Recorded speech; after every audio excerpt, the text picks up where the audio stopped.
Ang tanong mo is pagkasali ka na sa system is, paano kung di ako makapag-refer? Or, gaano ba ako kabilis kikita sa system na papasukin ko? Ganito lang yan. Sa system na papasukin mo, magkakaroon ka ng account. At since kami ang coach mo, ito ang account namin, na merong left at meron na ring tao sa right.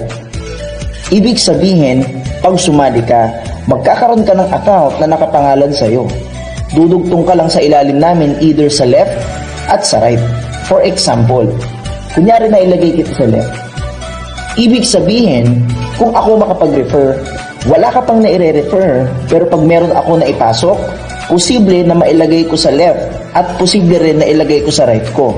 Or, pwede kong ilagay sa ilalim mo kasi pwede kong idugtong yan sa'yo.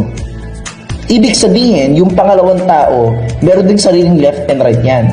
Pag nakapagpasali to, posible na mailagay sa left at posible ulit mailagay sa ilalim mo. Itong pangatlong tao, parehas din. Merong sariling tao sa left at right. Again, once na makapag-refer to, again, posible mailagay sa ilalim mo. Ibig sabihin, wala ka pang na-i-refer, pero posible na kaagad na malagyan ka ng tao.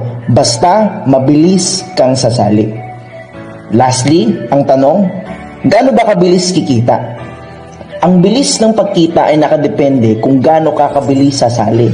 Dahil posible na mabilis kang malalagyan ng tao, pag may tao ka na, posible na kumita ka na. Yun lang po. Maraming salamat and God bless.